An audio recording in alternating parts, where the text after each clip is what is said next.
Ladies and gentlemen, I'm Malcolm Rifkind. I've been invited to not only chair these proceedings, but begin the proceedings with a conversation with our most distinguished guest, the Prime Minister of Singapore. Prime Minister, can we perhaps start our conversation, if we may? We are often told, we sometimes analyze ourselves, that this century is going to be Asia's century. And there are obvious reasons why people have come to that view. What I want to start is by simply asking you, from the perspective of Asia, how do you see this? Do you see this as, first of all, accurate, and secondly, an unalloyed benefit, or do you see problems and concerns associated with it? I think it's a good thing that Asia is doing well and expecting to do well. I don't think it will be Asia's century in the sense that it's the only bright spot in the world. There are lots of other bright and energetic and successful peoples and societies, and they will have their play in the 21st century. But Asia has been progressing rapidly over the last few decades. And when you say Asia, you mean really the Pacific Rim periphery, China, Korea, Taiwan. And India as well, of course. And India as well, in a different way and perhaps in a more complicated path. And from Asia's point of view, and I think from the world's point of view, that's a good thing. Because if Asia were poor, the human misery is something, we're talking about billions of people, and the instability in Asia will affect the whole world. But I don't think Asia is the only story. The Africans are also very varied, but some of them are very much on the move. I think if we look at the Latin American countries, there's also a great range, and the ones on the Pacific coast, like Chile or Peru even, or Colombia, they're taking their economic development and progress very seriously. And that's the way it is. There's no central middle kingdom. It's a global network. But thank you, but let me press you a little bit further on the Asian aspect of this dimension, because different things have been happening over the last few years. Some might want to suggest that it may indeed be Asia's century economically, but politically it's not Asia, it's China. And that China is not only economically growing at a dramatic rate, it's not only a very different country to what it was 20 years ago, but it's flexing its muscles, it's building its armed forces. And that appears to be creating a degree of nervousness amongst its Asian neighbors. Well, there's a very big change in the landscape. I mean, when you see mountains grow, you're talking about millions of years. When you see a country rise, here you're talking about less than a century. And a powerful country, a continental power, will have commensurate defense forces, air, sea, and land. And I think that's only to be expected. What posture those forces take, whether you're benign, whether you're restrained, whether you have a hair trigger, whether you take an aggressive approach when issues come, that is a matter of policy and also of history and of the thrust of the zeitgeist in the country. Aren't you perhaps becoming a little bit nervous? Because if one looks around the Pacific Rim, China's relationship with some of its most immediate neighbors is becoming pretty fraught. Traditionally with Taiwan, obviously, an unresolved issue, which in theory could become a military confrontation. With Japan, very poor relationships over the islands to the north. With the Spratly Islands, claiming large amounts of territory or economic interest. And is that not something, certainly to the Philippines, to Vietnam, to Japan, seems to be not just a possible problem, but one that has become a real one? I would take a more nuanced view. First of all, with Taiwan, which a few years ago looked like a real hot spot. I think things have stabilized considerably with this KMT government over the last couple of terms. And they've got a free trade agreement. They're discussing a services, or trying to get a services agreement through. And it is much less likely now that you're going to have some conflagration across the Taiwan Straits. Forgive me, we said that about Russia up till a few weeks ago, and yet we've soon seen the use of military force in a way that very few in this part of the world expected or predicted. Well, yes, but you're not going to war with Russia. Not yet.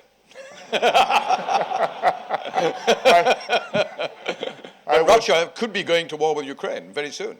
Could be. That's imaginable. But China, Taiwan, compared to 10 years ago, I think things are much better today. China, Japan, things are worse today. China, ASEAN, there is an issue of the South China Sea, which is a serious one with several of the ASEAN countries. But all of the ASEAN countries, in fact, want good relations with China, And other than the South China Sea, China is actually making a considerable effort to cultivate these countries and to get them on China's side. So it's a multifaceted relationship. Would we prefer China to be weak and poor? I'm not sure. A different set of problems will come. Before we move on from this issue, just one final area that is relevant to what we've just been discussing is the question of the future role, not just the present, but future role of the United States. Because the United States is not Asian. In one sense, what is it doing as a guarantor of the defense of various countries in that part of the Pacific Rim? And yet what we have seen is many of your Asian neighbors anxiously looking to America for reassurance, which, if it's provided, implies that America has not just a short-term, but a long-term security presence in your part of the world. Is that something which you think is likely? America is not an Asian country, but they have always been an Asia-Pacific power, and especially since the Second World War. And they've been present in the region. The Seventh Fleet has had an overwhelming influence. And it's not just missiles and aeroplanes, but the fact that the United States of America has a vested interest in the stability and security and prosperity of the region. And many countries are thankful for that. Including Singapore? Including Singapore, overtly and openly. And the Americans, this administration has said that it's pivoting to Asia. A pivot is not necessarily the best choice of words because you can pivot in, you can pivot out. So now we talk about the rebalancing towards Asia, and including forces. And we think that's a good thing because we believe that America actually has interests, has friends, has security concerns in Asia, and it's an important part of the world for America. And many of the countries in the region look forward to this continuing. Do you ever see Asia and America having the same defense alliance that Europe and North America and the United States have? Some countries in Asia have defense alliances with the US, Japan, Korea. But they're bilateral, meaning they're collective. bilateral. Multilateral, I think the situation is different. Today, if you were to start from scratch, you wouldn't create NATO in this form. Thank you. Let's move on, if we may, to ASEAN. ASEAN's been around now for quite a long time. The first question I wanted to ask you, just your thoughts, what should we expect for the long-term future of ASEAN? Is ASEAN a potential Asian-European Union, or is it more an Asian NAFTA, or sort of purely dealing with trade and economic matters? I think an Asian Economic Union is something over the horizon. And looking at where the European Economic Union is, we're not sure that we are aiming for that particular horizon. We are just trying to get somewhat closer. Very diplomatic. Very We are just trying to get somewhat closer together, recognizing that we are very different countries, very different histories, cultures, systems, values. But where our paths converge, we work together. And where they don't, well, we put them aside, and we try not to collide. And one day we will try to do better, or our children will try to do better. But are you talking in purely economic or trade terms, or do you see political cooperation, political positions, adopting common foreign policy issues of that kind being either available or potentially something you would like to see? We talk about more than trade and more than economics. We talk about security issues, we talk about social issues, we talk about cultural issues. And from time to time, we have taken clear stands on these. I mean, one very sharp example was on Cambodia in the 1970s and 80s, when ASEAN, then a smaller group, came together to resolutely oppose the Vietnamese invasion of Cambodia. And we had to stand beside very uncomfortable allies in that exercise because the Khmer Rouge had a bad odor around the world, but they were the legitimate government. And you cannot chase out a legitimate government for no good reason, whether it's in Crimea or Cambodia. And we stood by that principle, and ASEAN held together. Today is more complicated because you're talking about 10 ASEAN countries, and the interests diverge. And if you look at the South China Sea, some are claimant states, but some countries, one country is landlocked and adjacent to China, that's Laos. Another country has no littoral on the South China Sea, is in the Indian Ocean. That's Myanmar. So to have one single interest is much harder than NATO in the old days. Is there an argument for saying that the countries of ASEAN should, on foreign policy issues, show solidarity to their fellow members when there is a problem with a third party? That is the ideal. That's the ideal in NATO too, and in EU you try to approximate that, and we acknowledge that we're not quite so close yet. What would you say ASEAN's priorities are at this moment? The first thing is we are trying to conclude an conclude an ASEAN community, which is to be done by next year. And there's an economic community, there's a political community, there's a social community, and it's to be. And there are all sorts of components which go into that: free trade, movement of transportation, mutual recognition, political cooperation. And I think we'll probably get 3/4 or 80% of the way there, and then there'll be some work which will be done for the morning after. When in Europe we talk about free trade, of course, we've moved from classic free trade into a single market with free services, free movement of labor, and so forth. Do you see that, I don't mean tomorrow or next year, but do you see that gradually as something that the ASEAN countries would be interested in, a completely open trading system, not just from goods, but also for services and free movement of labor? Is that no, I don't think so. Even Britain doesn't think so. Well, we do, no, not quite right. I mean, Britain has always championed and continues to champion a completely open Europe on trade and on services. But movement of people. Well, if it's for... I know what you're getting at. Not very subtle, I know what you're getting at. No, we make no bones about it. We can't do that. No, but no one is suggesting in the United Kingdom that we go back from a free movement for people who are genuinely taking up employment and so forth. The debate in this country is about what are called welfare tourists, people who are allegedly... I accept that, but even genuinely seeking employment, if 100 million people came to look for jobs in Singapore, I would have a problem. Be quite... no, sure. Sure. But the market suggests you don't get those numbers. No, not at all. No? Today we have legally 1 million foreign workers in Singapore. Right. There's 1 foreign worker to 2 Singaporean people in the workforce. And we control those numbers, and we manage the ratios, and we have to watch the flows because there's a limit to what the society can accommodate and what you physically can. And these are people with their families, not just... No. Are these just foreign workers? Well, some are allowed to come with families, some come as individual foreign workers. Because, I mean, if they come with their families, the possibility is they stay permanently. If they that becomes more complicated. That becomes more difficult. So we have immigration too, people who come and with families or without, and we allow them to become permanent residents or citizens, but those numbers are smaller. But it has to be a controlled flow. I mean,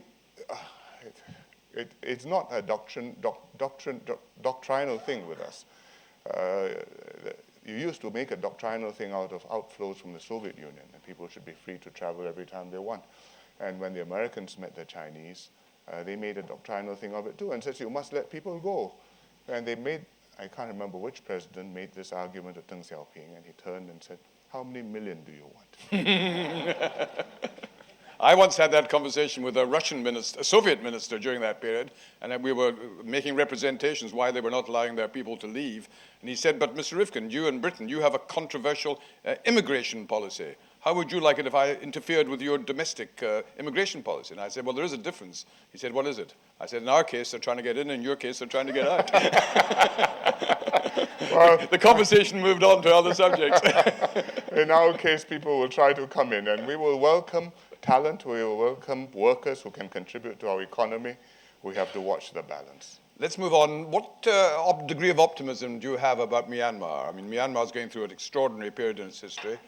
Are the omens good? Are you very optimistic or just cautious about it? It's a very long journey they have to take. They've taken several steps along the way. They're much better off than they were 3 years ago before their elections. I think that the leaders know that the old path was a dead end and that they have to move forward. But moving forward goes into quite complicated territory too. And once you've gone for open freedom of speech and democracy and elections, Pandora's box is open. You have 135 nationalities in Myanmar, not counting the Rohingyas. You have Muslims, you have Buddhists, and you have elections and votes. and you have to count your votes. And even Aung San Suu Kyi has to watch her Buddhist votes and can't side with the Rohingyas. So in that sort of a situation, we wish them well. I think they have a very difficult task ahead.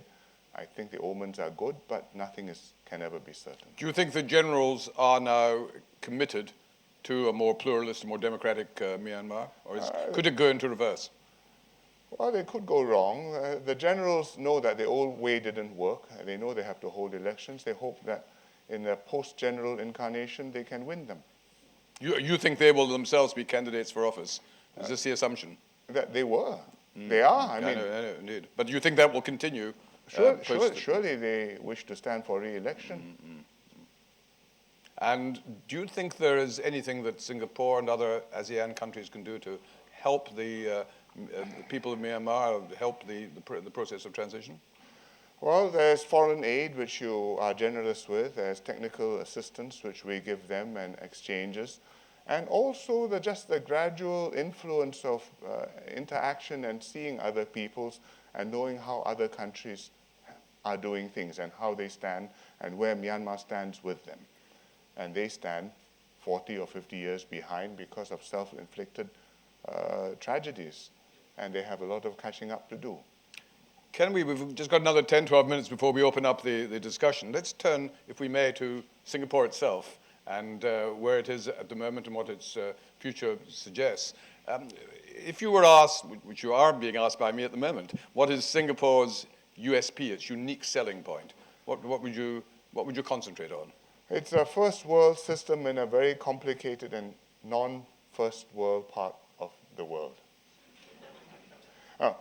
Things work, the country is stable, the society is cohesive, people are well educated, the government is incorrupt and efficient, and we deliver on what we promise, and we try to head in a consistent direction over a long period of time.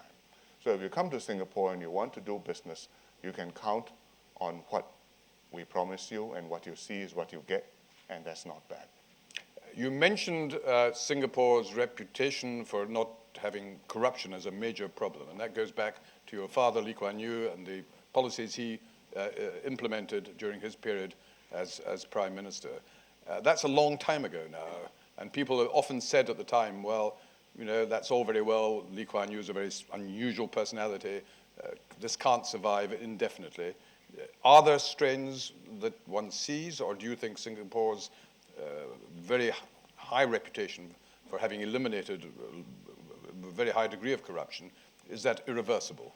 Nothing is ever irreversible, but I think these values and this system is fairly well entrenched. The expectations from the public are there, so if something is not quite right, you can be sure that somebody will sound the alarm, and in this day and age, there's no possibility of these things, something wrong being kept secret for very long. And within the system, there are mechanisms to make sure that if something is suspicious, it's investigated, and if something indeed is wrong, then consequences will have to follow.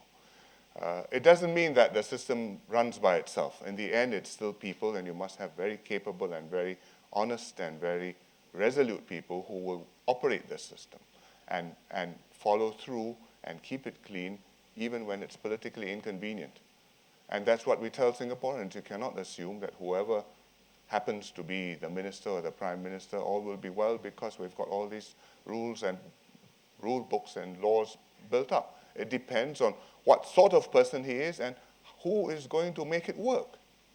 That's where you are now. What is it that made it possible? Because many countries have rules which on the face of it are just as good as Singapore's rules, but what Singapore has done is actually given substance to that. Now, what was it that made it possible in the first instance, and what is it that it makes it still deliverable, not just as a rule book, but as rules that people observe because the whole mindset has we changed? started off with quite a good foundation because the British, as colonial masters, were the least evil of all the colonial masters. We're grateful for the compliment, and I'm glad it's on the record. We fought to get rid of them, but you did us some favors. But Prime Minister, the same applied to 50 other countries in the Commonwealth, not all of whom have ended up with the success in dealing with corruption. That is true. That But you in had. fact, it was one of the considerations when the People's Action Party fought to win and did win the first elections in 1959. That you must win the first time, because by the second time, the system may well have gone corrupt. Mm-hmm. And then we had an exceptional team of people who, with a tremendous sense of purpose and resolve, who kept it clean and who built the system to maintain it. Prevention of corruption laws, the Corrupt Practices Investigation Bureau, the track record of investigating whoever is at fault, whether it's a policeman or whether it's a minister, and punishing them. And if any other country or any other prime minister or president said to you, look, we'd like to follow your example, what do we need to do apart from the rule book? The rule book we understand. What else do we need to do? Well, you can either progress slowly or you can have a revolution. But was it, I mean, you're a city-state. It's a very, relatively a very small yes, so country. our problem is easier. That does make it easier. Our problem makes it much easier. If you're a big country, it's very hard. You can have a national level government which works, and then the local governments become very complicated. Unfortunately, we only have one level of government. Right. I want to ask you now a particular question. You have been Prime Minister since 2004, but your party has been in power for half a century. Yes. But we've won elections along the way. Well, I've noticed. I ask these questions from a strong sense of envy. The longest the party I belonged to was able to be in power for was 18 years under Margaret Thatcher and John Major. That seemed a heck of a long time at the time. Yes. And by the time we lost power in 1997, my wife had said if we'd won it, she'd have asked for a recount. No, that was after 18 years. Is it healthy to be in power for 50 years? I think there are some advantages if you can keep the system. If you're Prime Minister, I can see that. You don't want to be Prime Minister for 50 years or even 18 years. You want a system where there's continuity and there's change within that continuity. I think for a small country, discontinuous change is disruptive and could be dangerous. And luckily for us, we have been able to keep the system renewed. It's not the same people who were present at the beginning in 1959 who are in charge now, but we've had several changes of the guard and move with the times, with the population. And whether we can do that, whether we can maintain that position of trust and confidence and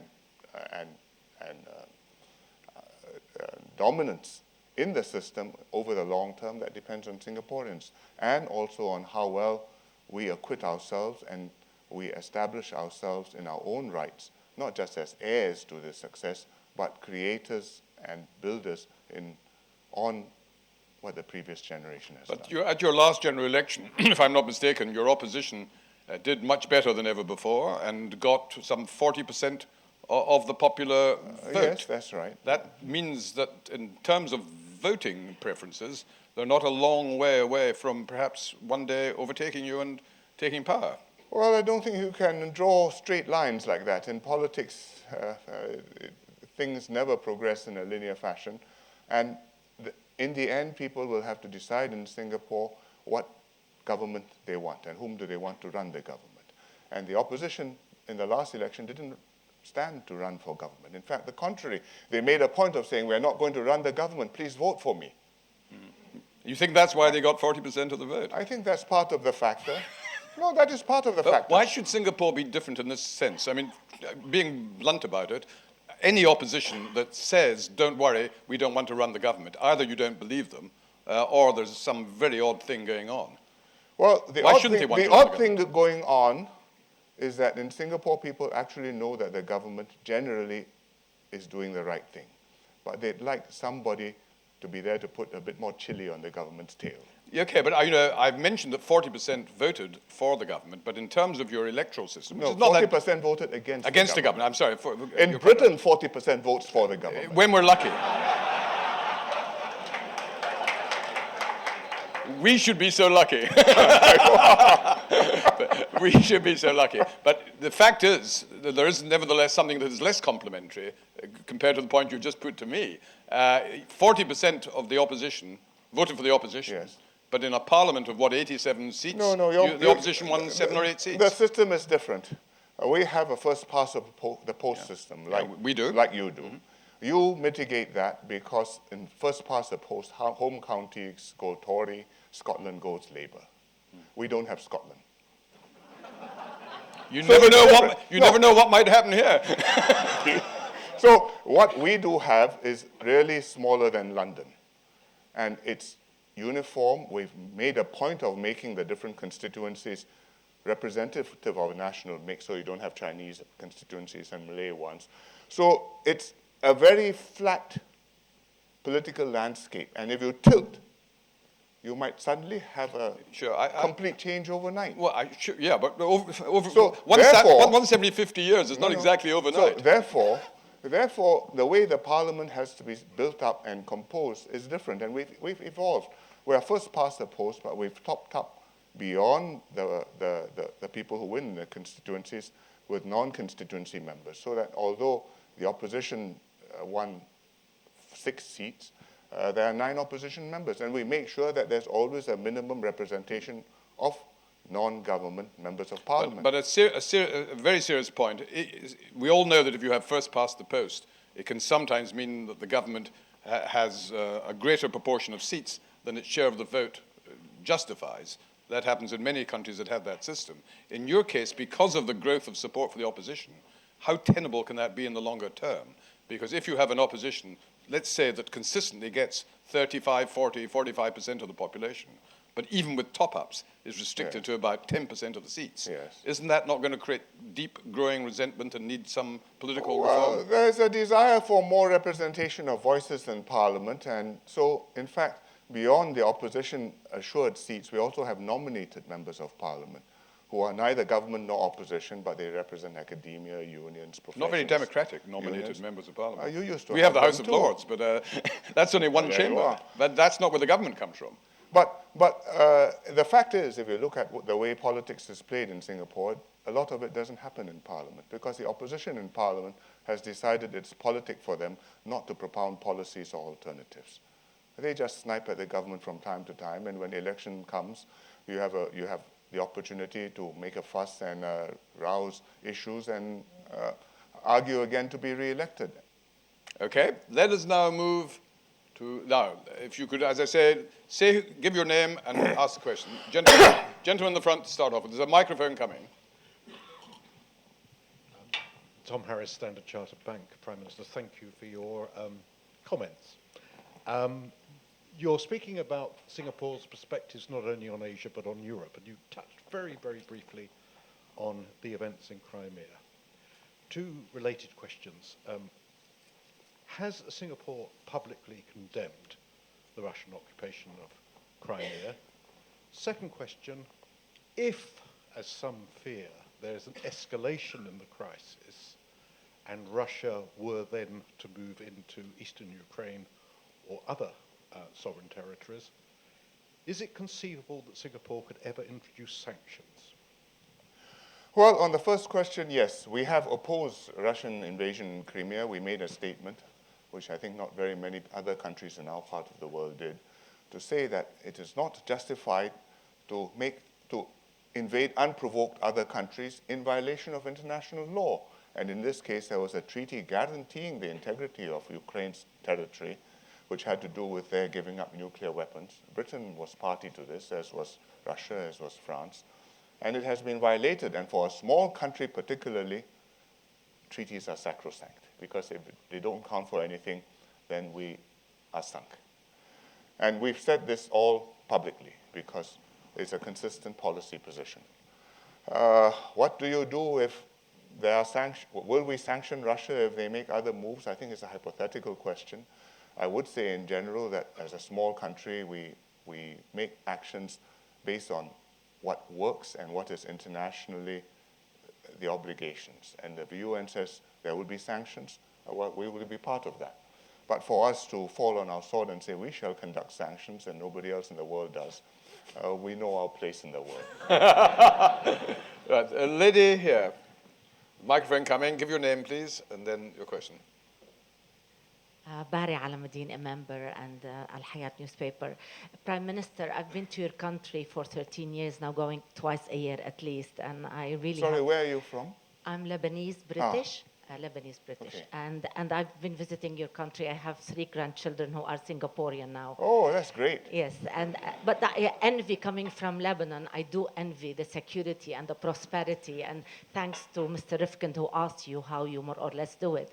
My question to you, Prime Minister, is: do you have any words of wisdom for what's going on in the Middle East, and perhaps a look at what's happening with what they call Arab Spring? Thank you. I have no solutions. We watch very anxiously and carefully, because although it's far away in the world, in fact, in the internet age, it's not far away.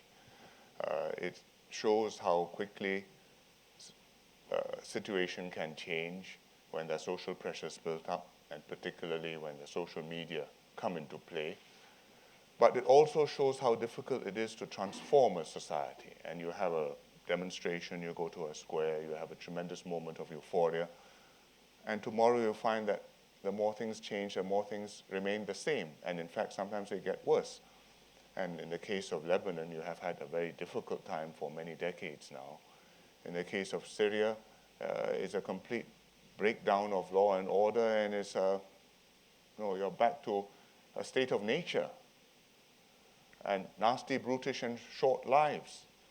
And there is no solution which is in sight. All you can do is to try and prevent the worst things from happening and prevent it from becoming another base for terrorists. The other big issues in the Middle East are also challenging. Iran and the nuclear weapons. The world has a vested interest in pushing Iran to step back from the precipice. And you can't push them all the way back, but I think we have to push as far as we can, because otherwise the risk of proliferation and other countries in the Middle East responding, then we're all in serious trouble. Israel-Palestine cannot be solved, but it is necessary for both sides to negotiate in good faith and gradually move forward bit by bit. Because far away as we are in the Far East, that is a hot subject with a lot of our populations, especially the Muslim populations. And when something happens in the Middle East, volunteers go there to fight. And there have been people who have, from Europe, but also from the Far East, who have gone to Syria to fight. So we are all part of one interconnected world. Someone at the back? Yes, the very back row on the right, on my right. Prime Minister, my name is David Carragher. I just have a question for you. Singapore has navigated the 2008 American financial crisis. A global financial crisis to an extent.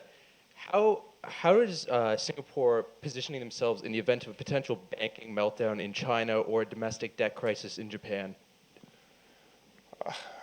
There is no armor which you can put on which can prevent this outside bad things from flowing into Singapore.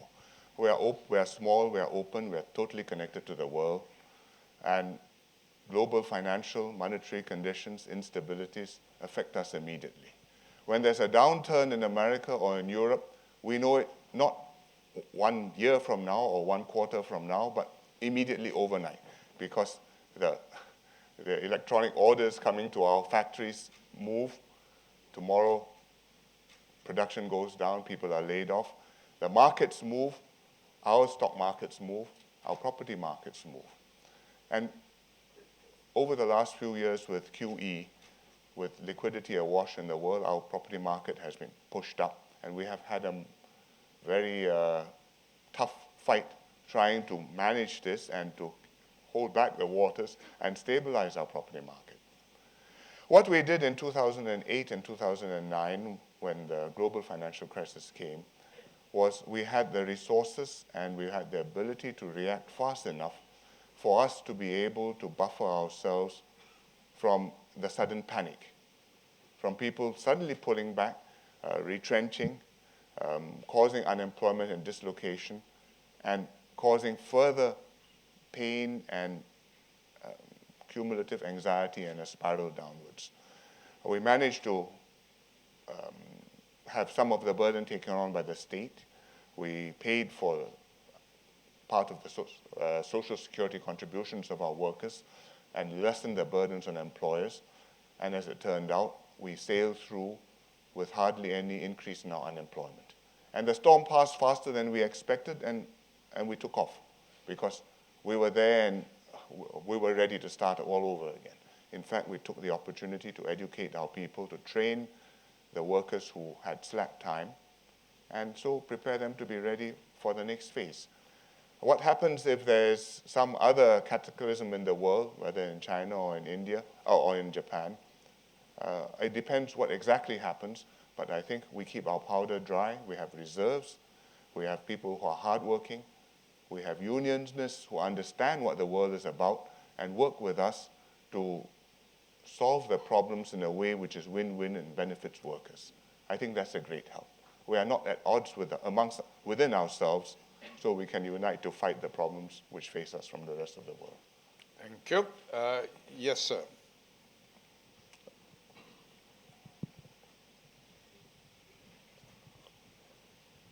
Thank you very much. My name is Akio Miyajima, Embassy of Japan, of the Fellow of the Chatham House Academy. I have a question about Japan. Mr. Abe came with the banner of the Japan is back, and it seems that he's doing okay that on the economy, and also that hopefully that he has been doing okay that with his banner on the proactive contributor to peace. I would like to Sorry, learn. can you say that last sentence Yes, again? about the, He's okay doing on the economy. yes, and also that he is trying to promote kind of his concept of to be a proactive contributor to peace. Proactive contributor to peace. Yes. And then, in your opinion, how do you evaluate how Japan, Mr. Abe is doing? Japan, under Mr. Abe, I think Japan has restored its confidence under Mr. Abe. He's got a clear strategy for economic recovery, his 3 arrows. The first 2 arrows have been fired. The third arrow is still in flight. And unfortunately, it's in the nature of things that the third arrow, the first arrow is fiscal spending, the second one is monetary policy, basically QE. The third one is structural reforms.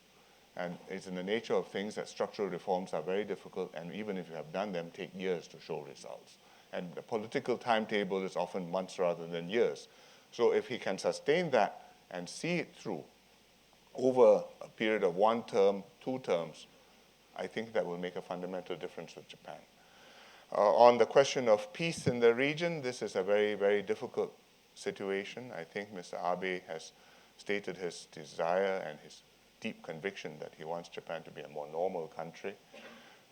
But this is a very difficult adjustment to make because the relations between Japan and its neighbors are not analogous to the relations between Germany and its neighbors post-war. There was not the same reconciliation, there was not the same acknowledgement of the bad evil which was done during the war, and therefore not the same possibility of putting aside the old differences and moving ahead in a new partnership with the same deep trust. You can cooperate, but that same deep trust doesn't exist. With Southeast Asia, I think those issues have been resolved with Singapore, with Philippines, Malaysia. But I think with China, and not just with China, but also with Korea, the distrust remains very deep. And if this desire to normalize is not handled very, very carefully, I think you can have very big difficulties, which may not be to the advantage of Japan. Some years ago, I think it was about 2008, Premier Wen Jiabao of China visited Japan. It's a high water mark in China-Japan relationship. He addressed the Diet, and he talked about how he came. First, it was a visit to Japan by the Prime Minister, which was an ice-breaking visit, and he made this counter-visit to Japan, which was an ice-melting visit. And the good friendship went back 1,000 years to a monk who sailed after 7 or 8 tries, finally reached Japan, and there are 2 lanterns, one in Nanjing, where he sailed from, or Yangzhou, where he sailed from, and one somewhere in Japan, which is where he arrived. And long may they shine at one another from a distance. But that was then, and this is now. And if you ask the Japanese leaders now, or the Chinese leaders now, they will say, well, this is a long and difficult relationship, and it cannot be changed by one friendly speech. So I think that you have a very difficult problem maintaining your position at the same time as you maintain, and not just maintain, but build and develop good relationships with Korea, with China, and really with Russia. But Russia is a separate issue. And you need two hands to clap, and I think that this will take a great deal of not just resolve, but also wisdom. Thank you. Sir.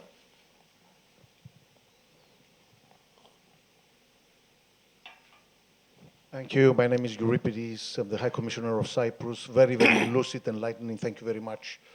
Something perhaps of a less sexy subject. You attended CHOCOM in Colombo, not exactly the easiest of the Commonwealth Heads of Government meeting to attend to. We saw divisions there. What is your vision, Mr. Prime Excellency? What is your vision? What do you see the Commonwealth doing that should be doing? What is your vision with it? Perhaps you care to share it with us. Thank you. On the Commonwealth, of course. I think the Commonwealth has become a big and complex organization. I mean, the days were when you had 10 or 12 leaders and they sat around the table, and there's a very close bond between them. And it was an important grouping in the world. Today you have the EU, you have the Caribbean groups, you have the Asian groups in APEC. And I think all of us belong to different, we have different partnerships and memberships. And the Commonwealth is valued for old time's sake, but also because of certain shared heritages and cultural influences. The British system, which we have inherited in different ways, English common law as a basis for our legal systems.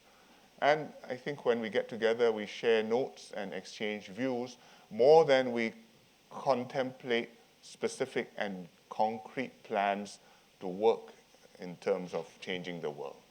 And I think there's value in that. I think it's realistic to aim for that and maybe a little bit more. I do not think that the Commonwealth is going to become like the European Union. It's not possible. And Britain, you have now got to worry about Europe and many other things, and Commonwealth is still there on the mall. Well, I think that we should try and keep it going in a different age from the one in which it was created. Thank you. Yes, sir, at the very back.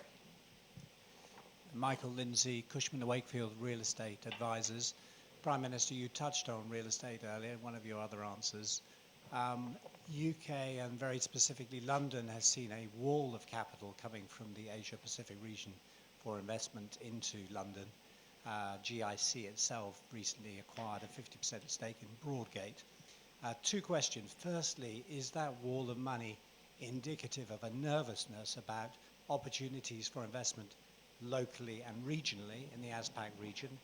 And secondly, there's the beginnings of talk of a bubble in the London market, and is that causing some nervousness back the other way? I don't think that the flows of money into London are indicative of capital flight from elsewhere, because you see it all over the region. In Singapore, we have seen inflows on a massive scale. Hong Kong has seen inflows on a massive scale. Even in China, their property values have gone up and they worry about the property bubble. What it does indicate is that monetary conditions are loose, interest rates are zero, QE is pumping money into the system, and the money is looking for returns, and you're not sure where else you can get such good returns. And it can carry itself to excess. We certainly in Singapore worried that we could get into a bubble situation, and we've done 7, 8 successive tightening measures, one way or the other. You call them macro-prudential measures. What it means is that you're intervening in order to prevent the market from finding its own level in the real estate. And you're putting in sand, grit between the wheels, you're putting in taxes, stamp duties, capital gains taxes, transactions taxes, so as to discourage speculative behavior. You are trying to influence expectations. You're trying to calm things down. But it's very hard, because when the wind takes off, nobody can be convinced that it is foolish until suddenly everybody realizes it's crazy. And then it crashes, and then you have a new situation. And we're trying very hard to stop things from going out of hand before it crashes. I don't know whether London is a bubble or not, But GIC invests all over the world, and I'm quite sure they're quite careful when they make their calculations. Thank you. Yes, sir. Martin Barrow of the Jardine Matheson Group. Prime Minister, you and your colleagues have done a great job over the last 10 years of developing the Singapore brand, encompassing all aspects of the economy. You have that brand building center and giving people a sense of self-confidence. A key platform in the brand is travel and tourism. What more are you doing to develop Singapore as a tourism destination? Thank you. Well, we've built two, or rather we've allowed to be built two casinos bundled into integrated resorts, which have been very successful. They've brought in visitors, and serious visitors. I mean, people come not because they're gambling, but there's a certain buzz and excitement. And you come and you find other people are there and you do business. It's Davos without the ski slopes.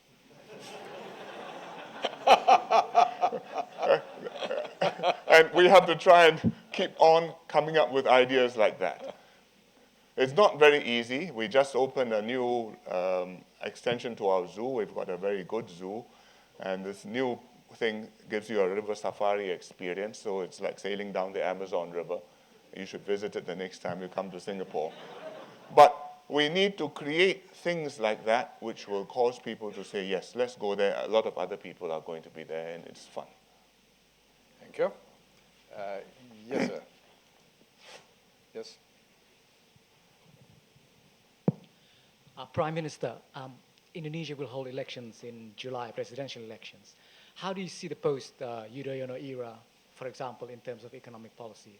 And secondly, how do you see the political deadlock in Thailand playing out? Do you see it being resolved soon? Well, I think we've had 10 years of stability and growth in Indonesia under President Yudhoyono. And it's been a great benefit to Indonesia. It's been a great benefit to Indonesia's neighbors. And Indonesia has enhanced its standing in the world as a member of the G20. It plays a role in many international affairs. We hope that whoever comes after President Yudhoyono will establish the same standing and have the same mindset and international outlook to fit Indonesia into an ASEAN and an international environment in a way which will benefit Indonesia and also make your neighbors prosper. I do not know who's going to win the elections. If you look at the popularity polls, Jokowi is the most popular of the candidates, but it's still several steps down the road yet. But whoever it is will have to deal with the same challenges of creating jobs and growth within Indonesia, of holding a complicated country together, which has very different parts between Java and Jakarta and Sumatra or West Papua. It's even more different than the United Kingdom by an order of magnitude. And if we can do that, then we can continue on a good path. Thailand is a very difficult situation for Thailand.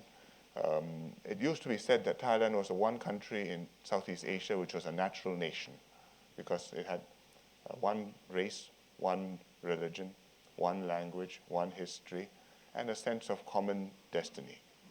And most of that is true, but I think that sense of common destiny is being tried now because there's a deep divide between the Bangkok elite and middle classes and the rural populations, the peasants, who have tasted the fruits of populist policies and are no longer satisfied with the previous trickle-down dispensation. And how to change that back? Because the demonstrators are not asking for elections. In fact, the demonstrators say, if I hold elections, I will lose. Therefore, I don't want to hold elections, but I want democracy. That's a difficult circle to square. On the other hand, if you went for elections and you went for the populist policies, that's very hard to sustain too, because in the end, how do you govern a country and run a country without that elite and that pyramid of professionals and administrators and educated people in the capital? So it's a very difficult challenge which the body politic has to solve. Thank you. Lady at the back on the left-hand side, on my left-hand side.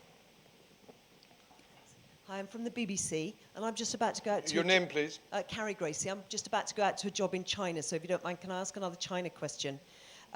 Your view on the current anti-corruption campaign in China and what lessons Singapore's experienced, notwithstanding the enormous and obvious differences between Singapore and China, are there any lessons that Singapore can help with in terms of China's battle with corruption?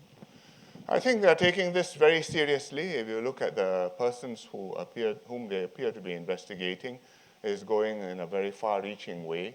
Nobody knows quite how far-reaching yet, but I think they're taking this very seriously because they know that this is a life-threatening threat, that if they do not clean up corruption, it's not just a matter of administrative inefficiency, but it's the legitimacy and the authority of the Communist Party to rule. And they have to clean up their house, or be seen to clean up their house. Now, how to do that without bringing the house down, that is a challenge. But they have to work, they have to act, and they are doing that. What lessons does Singapore hold for them? Well, one is you have to not only be strict on rules and enforcement and investigation of corrupt people, but you also must set up your system so that you minimize the opportunity for people to be corrupt. The opportunity for arbitrary discretion, for rent seeking or rent collecting on the part of your officials. Have transparent systems, have disclosure, operate in an open basis. And if something is not open, well, everybody straight away raises a question mark. And I think to some extent the Chinese are moving in this direction. Sometimes unwillingly, but sometimes knowingly. And the internet is one of the ways which they are using in order to find out what's happening within their own system, because their officials may not tell them, but you can find out by tracking Weibo, or Weixin, the Chinese equivalent of Twitter. And often there's actionable information there. Who's wearing which wristwatch, who was seen in which nightclub, who drives what car.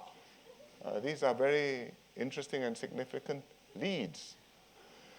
The other thing which we have done, which the Chinese have done only to a very limited extent, is we've gone for paying people properly and then holding them to account properly also. Because in the old days, what they said about the communists, at least in the Soviet bloc, is, I pretend to pay you and you pretend to work. But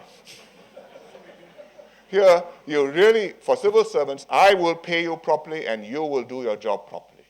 And if you don't, you'll be held to account and you'll be replaced or removed or demoted. And then there will be integrity in the system.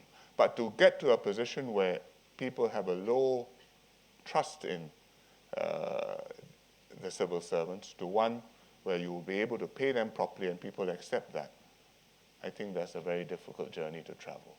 And as I said, either you go there progressively, maybe certain parts of the country first, certain cities or provinces, or certain parts of the civil service, such as the Ministry of Finance, or you have a revolution. And I think in China, you have to progress gradually. Thank you. Yes, sir. Microphone coming.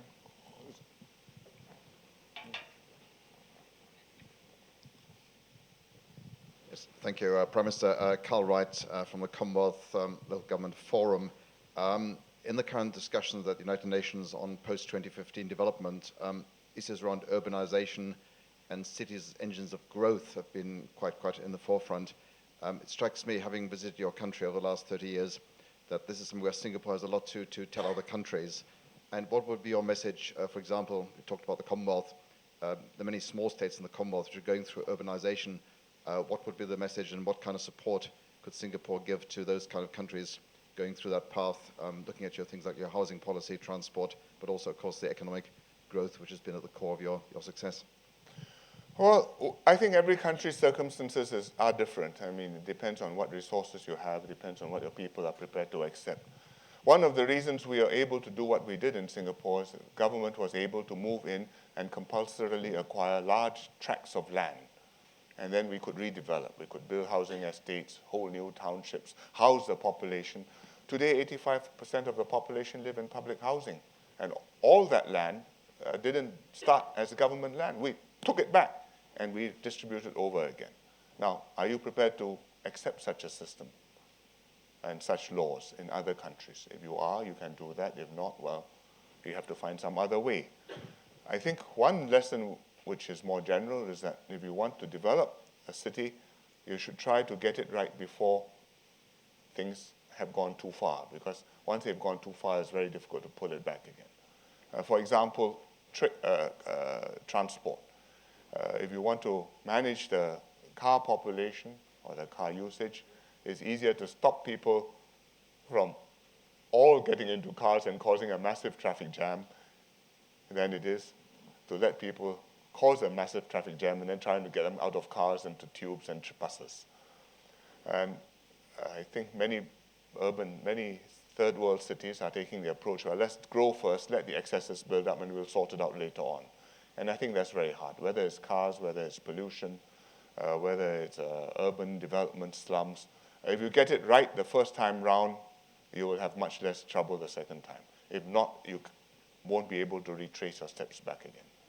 But you need a good administration and an honest system and competent governments and civil servants, and then you can make it happen. Time for two more brief questions. Yes, in the center, the lady in the center. Thank you, Rosemary Reiter. A follow-up question, Prime Minister.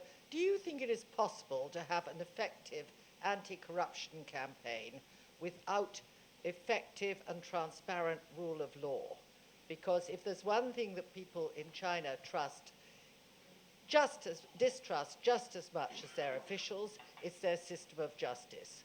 And moving on from there, do you think that the weakness in the rule of law in China is going to affect its ability to attract outside investment in a more competitive environment in the years to come? I think you need rule of law if you're going to enforce anti-corruption, because otherwise, what do you define as corruption? What exactly you mean by transparent rule of law? Well, there are different models in the different countries. The Americans have one model, you have one. In fact, you have more than one, because Scotland is different. And even in England, what you did have is not what you do have, because you are now taking into cognizance the jurisprudence of the European Court of Justice. And that's changing your norms, which may be for the better or for the worse, but your system is changing. So China will have to develop its own system. I think they know they have to build up their legal system. I think they are putting capable people in. Their current Chief Justice, whom they have put in, is a high flyer, very capable man. I don't think he's a jurist, but if you want to build a system, he is somebody who can start to make it happen. Whether they are prepared to change the system so that the rule of law in China applies to everybody, and in particular applies to Communist Party members, without the say-so of the Communist Party, that's a big question. If they are, they can make progress. Final question. Yes, sir.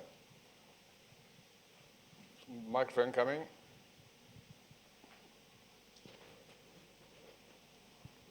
Charlie Humphreys, Asia House. Just wanted to congratulate you, Prime Minister, as Singapore will be joining very shortly a very exclusive club in Asia, which is those countries that have an EU free trade agreement. I believe you'll be the second to join. After Korea. After Korea, and obviously we look forward to more countries joining. From an Asian perspective, I'd be very interested to hear what your advice would be to other Asian countries dealing with this complicated group of 27 countries through the EU Commission on trade agreements, and how they could move faster, perhaps in the future, because you're only the second country to join, and there's plenty of opportunity on both sides. Well, we haven't finished the journey yet, so I'd hesitate to dispense wisdom. But we've worked very hard at it. We've been prepared to come to the table with serious offers. We've negotiated hard. There have been trade-offs which have had to be made on both sides. But we we believe that at the end we have a deal which will be win-win. And win-win not just EU as a whole and Singapore, but state by state. There's something for nearly everybody. So whether it's Gruyere cheese or Camembert or Parma ham, geographical indications are important. And when the deal is done, we will pop the champagne. But we are not there yet because it needs the vote from the European Parliament. And I can't do that in this Parliament. We'll have to wait till the next European Parliament is elected. And then we need 28 countries to ratify this. And we are going country by country and trying hard. So please put in a good word for us when you write about this, because it's good for the EU too. Thank you very much, ladies and gentlemen. Thank you, Prime Minister. I was...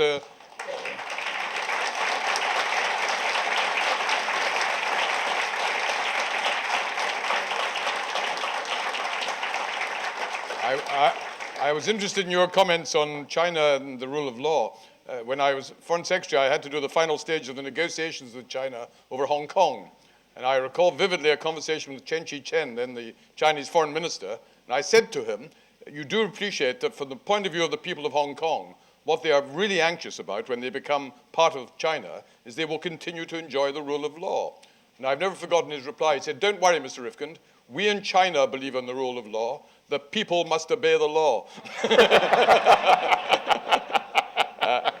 Prime Minister, you have been extremely generous with your time. You've covered a whole range of issues, both on Singapore and on the regional policy and international policy. You've done so not under Chatham House rules, but you've nevertheless been very frank, very clear, very fascinating, very stimulating. Can I, on behalf of the whole audience, thank you very much indeed. It's been a privilege to have you with us. Thank you very much, Sir Malcolm. Thank you very much.